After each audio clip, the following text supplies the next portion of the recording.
Good evening, this is Shera Inspires again speaking to you from Nairobi, Kenya. So today let us discuss how you plan an event.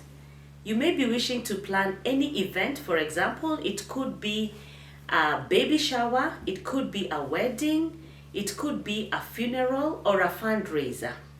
So the most important thing is to note the dates, the date of the event, and then you inbox the people that you want to invite separately. So don't just invite somebody into the group and they are unaware. It's also okay to invite people into the group, but if they are unaware, then don't keep them waiting too much where you keep adding people into a created WhatsApp group, but you're not telling them what it's been formed for.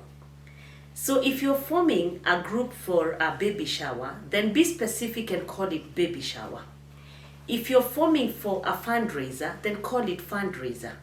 But you just can't call it an ambiguous name that it leaves the people you are adding into the group wondering, what kind of group is this? And why am I part of it? Who has invited me? It can be quite tricky. And some people might click on left and just leave the group, and yet you do need them.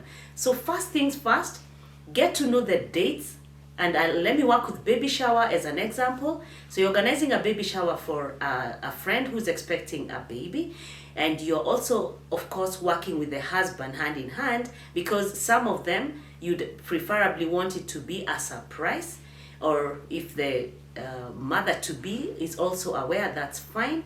But depending with whichever way, you need to work as a team. So if you already know the date and you're already forming a WhatsApp group, the moment you include everybody, then brief them and tell them, this is the date that the person is going to deliver. We are going to have the event at this location. We are going to do cake.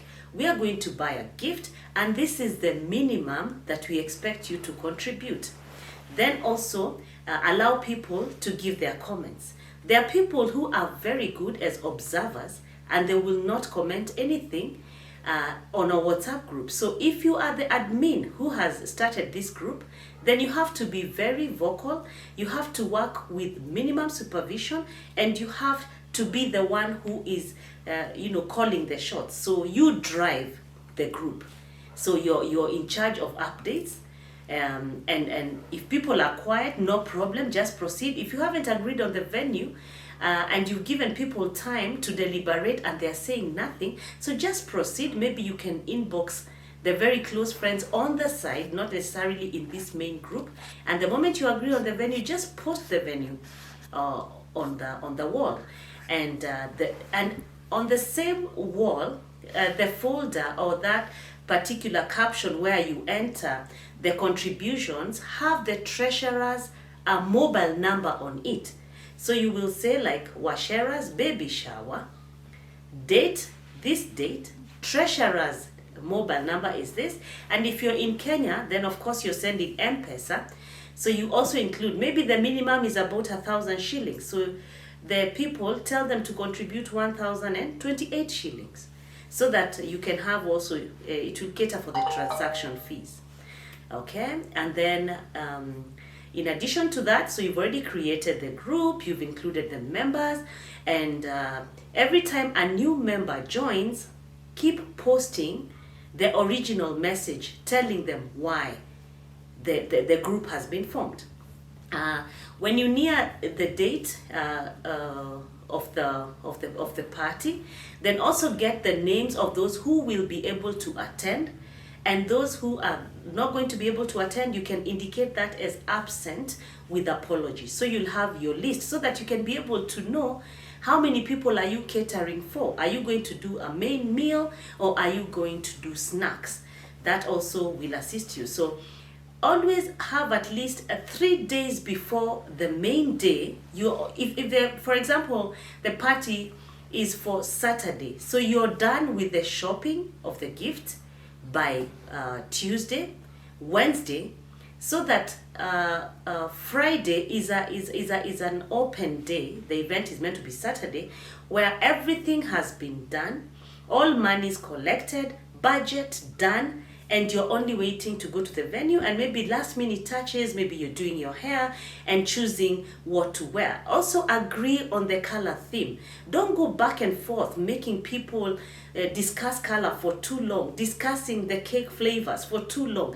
You've got to cut short this back and forth so that you don't have people reading too much about whatever it is. So while we are still at baby shower, once the event is on, maybe you will be streaming it live, or you'll also take photos and videos on the D-Day.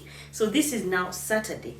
So what you do, you also now include the husband-to-be, the expectant dad, and the mother-to-be in the same WhatsApp group, so that they will be able to see the people who have contributed to the success of the function.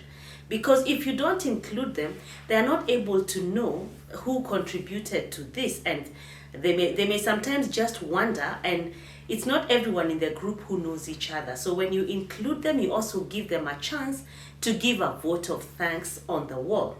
So once this is done, and the photos, the videos, and everything has been posted, then maybe take about 2 days, maybe a Sunday, Monday, Tuesday, listen to the comments, watch all the photos, and let everyone have a chance to log on to WhatsApp and see.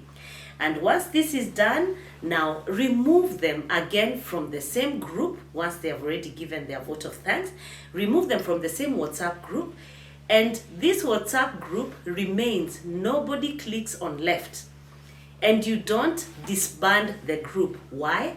Because after the baby is born, you still need the same group to go and visit the mother and their newborn, the daddy and his first child. So that's important. So all you do is, after the couple has already left the group, you rename it now. Of course, once the baby is born, so everybody remains in the group, and you rename it to Wachera Babies Visit. So now you're done.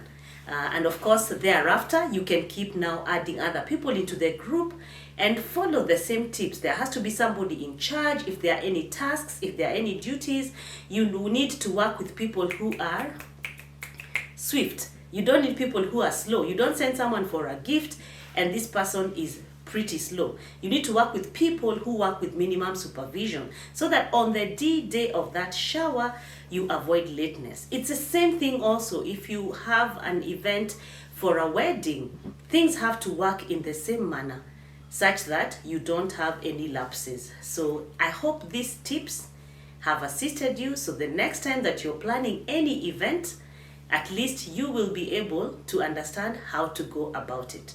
Thank you, and clouds of blessings.